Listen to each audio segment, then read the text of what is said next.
Você já se perguntou sobre os ataques espirituais e como identificá-los? Muitas vezes, vemos representações dramáticas desses ataques em filmes e na TV. Mas na vida real, eles são mais sutis e difíceis de perceber. Não é sempre que vêm com coisas assustadoras, como possessões demoníacas. Muitas vezes, são mais complicados. Imagine lidar com problemas normais da vida, como trabalho, relacionamentos ou até mesmo batalhas internas com autoestima e direção de vida. Esses podem ser sinais de um ataque espiritual. Mas como reconhecer esses sinais se não os conhecemos? No vídeo, vamos explorar juntos as diferentes maneiras como os ataques espirituais podem se manifestar em nossas vidas, desde pensamentos negativos até situações que parecem mais do que coincidências simples. Você aprenderá a identificar os sinais de que está sob um ataque espiritual e como se proteger.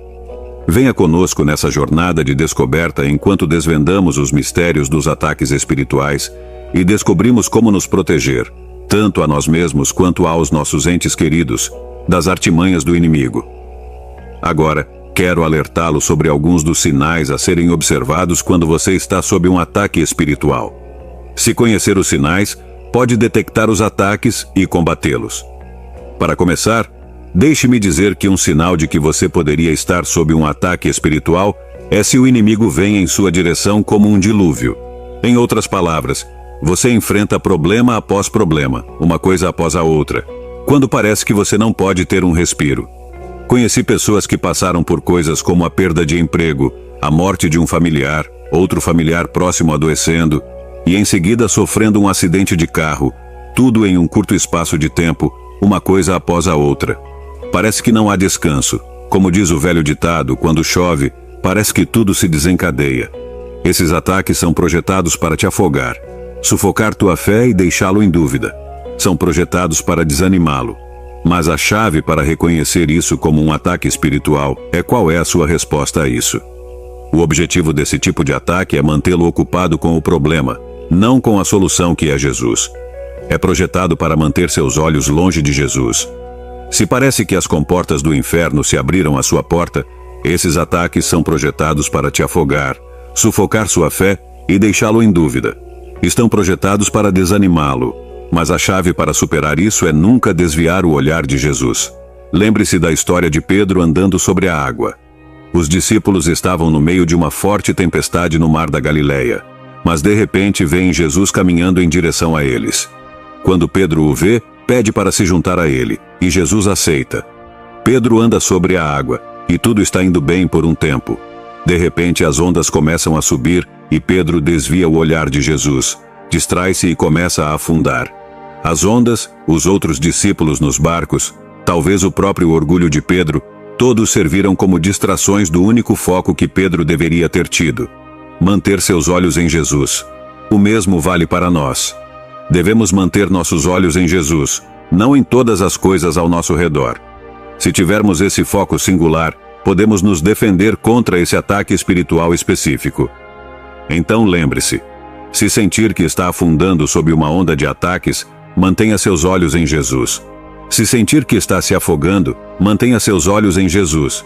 Eles vão tentar te induzir a cair de novo em velhos hábitos pecaminosos. Isso é uma prova e uma tentação.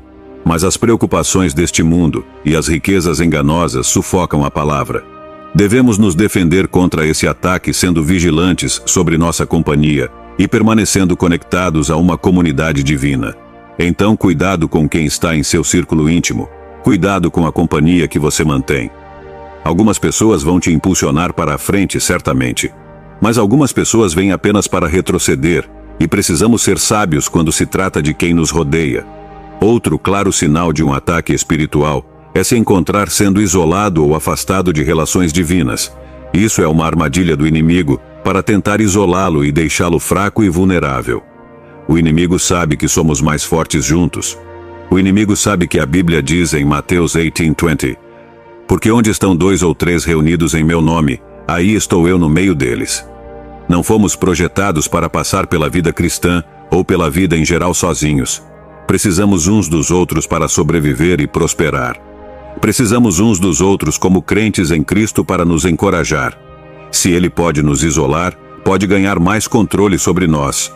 E a forma de nos defendermos contra esse ataque é permanecer alerta, manter uma comunidade divina forte e orar para que o Senhor nos cerque de pessoas com fé forte e integridade.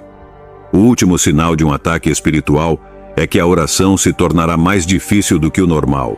Todos passamos por períodos baixos em que simplesmente não temos vontade de orar ou nos conectar com Deus, ou nossas orações parecem secas e sem poder. No entanto, nunca devemos permitir que chegue ao ponto em que realmente deixemos de orar. Isso ocorre porque a carne e o espírito estão em guerra e o inimigo não quer que nos aproximemos do Senhor. Esta é a temporada em que devemos lutar ainda mais, jejuar e orar, porque algumas batalhas não serão vencidas apenas com oração. Como disse Jesus, este tipo só sai com oração e jejum. No momento em que se sentir mais desconectado, é o momento de se esforçar mais. Se mantivermos nossos olhos e ouvidos atentos a esses sinais, podemos estar prontos, conscientes e capazes de nos defender de cada ataque espiritual do inimigo. Uma forma como o inimigo ataca a vida de um crente é através da desesperança, depressão e desânimo. Quando Paulo escreveu sua segunda carta à igreja de Corinto, tinha suportado eventos terríveis. 3 naufrágios, sobreviveu a apedrejamentos, enfrentou 5 açoites, frequentes prisões e 3 espancamentos. Tudo isso foi suficiente para que Paulo caísse em depressão e desesperança. Isso foi suficiente para que Paulo se sentisse desanimado. Sob tamanha pressão, muitos cristãos teriam caído em um poço de desesperação. Mas quero que veja o que a Bíblia diz em 2 Coríntios 4, 8, 9. Estamos atribulados em tudo, mas não angustiados, perplexos, mas não desesperados, perseguidos, mas não desamparados, abatidos, mas não destruídos. Podemos enfrentar batalhas e ataques neste mundo, mas podemos confiar em nosso poderoso Deus para ser nosso refúgio através de tudo isso. Em tempos em que somos sacudidos pelas ondas da adversidade, é o momento de nos equiparmos para lutar. É o momento de orar, jejuar e estudar a palavra de Deus para encontrar paz no meio de tudo isso. Portanto, durante essas temporadas, nos momentos em que nos sentimos esmagadoramente desanimados e sem forças para continuar, é o momento de clamar a Deus. É o momento de buscar força no Senhor. É o momento de se apegar ao poder do Espírito Santo. 2 Coríntios 10, 3, 5 diz: Pois embora vivamos na carne, não lutamos segundo a carne. As armas da nossa guerra não são carnais, mas poderosas em Deus para demolir fortalezas, anulando sofismas e toda altivez que se levanta contra o conhecimento de Deus e levando cativo todo pensamento à obediência de Cristo. Este é um desses trechos da Escritura que realmente coloca as coisas em perspectiva. A Bíblia nos está dizendo aqui que, embora vivamos neste mundo, não devemos lutar nossas batalhas como o mundo. Na verdade, as armas que temos disponíveis não são armas físicas, mas observe como a Bíblia diz que as armas de nossa guerra não são carnais, mas poderosas em Deus.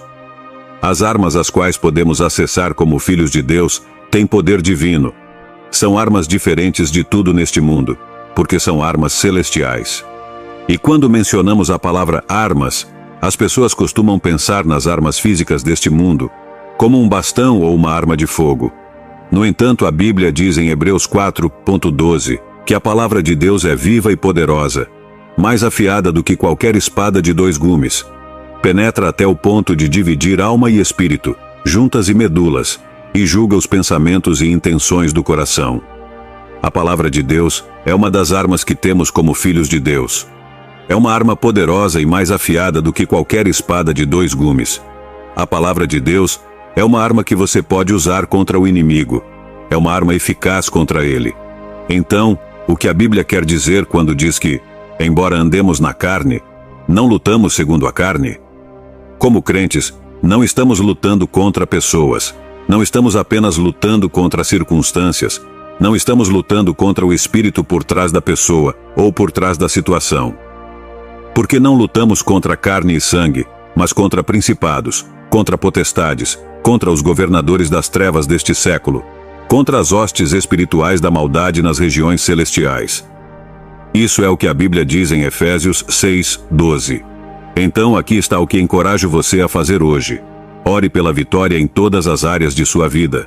Declare as promessas de Deus em todas as áreas de sua vida. Acredite que há poder no nome de Jesus Cristo. Há poder na palavra de Deus e através do seu Espírito. Quando oramos, podemos ter certeza de que o Senhor está sempre perto daqueles que o buscam e o chamam. Acredite que Deus quebrará cada plano do inimigo. Confie que o Senhor terá a última palavra em todos os assuntos que o concernem. Os conflitos que você enfrenta, as batalhas que enfrenta, o Senhor tem a última palavra sobre tudo isso. Então, encoraje o povo de Deus a confiar em Deus, confiar na palavra do Senhor, confiar em suas promessas, e você terá a vitória. A guerra espiritual é uma frase que ouvimos muito na igreja, e embora muitas pessoas tenham uma ideia do que é, muitas pessoas não o entendem completamente e, portanto, não estão cientes de que estiveram em muitas batalhas espirituais ao longo de suas vidas. O inimigo se dedica a evitar que as pessoas conheçam a Deus e confiem nele com suas vidas. As táticas do inimigo diferem dependendo de se alguém já é cristão ou não, mas seu propósito final é sempre evitar que as pessoas experimentem o amor de Deus. Deixe-me esclarecer isso para todos que estão ouvindo. A guerra espiritual não é algo a ser temido, porque a batalha pertence ao Senhor. Esta guerra não é uma que lutamos por conta própria, mas permitimos que Deus lute por nós, porque somente quando fazemos isso podemos travar uma guerra espiritual vitoriosa. Esta guerra afeta todas as áreas de sua vida. Não há como evitar o conflito. Muitos cristãos nem sequer sabem que estão em guerra, mas outros podem ver os resultados da batalha em suas vidas, porque se tornaram vítimas da guerra espiritual. Eles estão desanimados, deprimidos, abatidos e derrotados. Outros são vítimas de batalhas matrimoniais e familiares, com divórcio, conflito e abuso, sendo algumas das cicatrizes de batalha que esses crentes carregam. Permita-me dar uma ideia da estratégia do inimigo quando se trata da guerra espiritual. Há 4 coisas que o inimigo se propõe a alcançar ao atacar os crentes. Essas 4 coisas são desanimar, distrair, agitar o descontentamento e trazer discórdia. Deixe-me elaborar. O inimigo busca desanimar sua fé. O inimigo busca distraí-lo de sua chamada com prazeres mundanos e todo tipo de tentações. O inimigo busca agitar o descontentamento em sua vida física. E finalmente o inimigo busca trazer discórdia entre você e outros crentes para interromper a unidade do Evangelho. Então é assim que você obtém a vitória. A Bíblia nos diz que Jesus frequentemente se retirava para lugares solitários e orava. É importante reservar um tempo regular sozinho com Deus, de preferência o mais livre de distrações possível. Jesus queria dar toda a sua atenção a Deus e passar tempo com seu Pai Celestial. Se até Jesus precisava se retirar das multidões e de seus amigos para ficar sozinho com Deus, e Jesus é Deus, quanto mais precisam fazer o mesmo seus seguidores. A oração é uma arma poderosa na guerra espiritual. A oração é entregar suas batalhas a Deus para que Ele se envolva na batalha por você. Lembre-se, os ataques espirituais podem ser sutis, mas com a ajuda de Deus, podemos reconhecê-los e vencê-los. Permaneça firme em sua fé, fortaleça sua relação com Deus através da oração e da leitura da Bíblia, e não hesite em buscar apoio em sua comunidade cristã. Se você gostou deste vídeo e quer continuar aprendendo sobre temas espirituais, convido você a se inscrever em nosso canal e ativar as notificações para não perder nenhum conteúdo novo. Você já experimentou algum ataque espiritual em sua vida? Deixe-nos o seu comentário. Queremos saber sua opinião e estar em contato com você. Do nosso canal, desejamos que você permaneça forte em sua fé e que possa superar qualquer obstáculo que surja em seu caminho. Obrigado por nos acompanhar e nos vemos no próximo vídeo.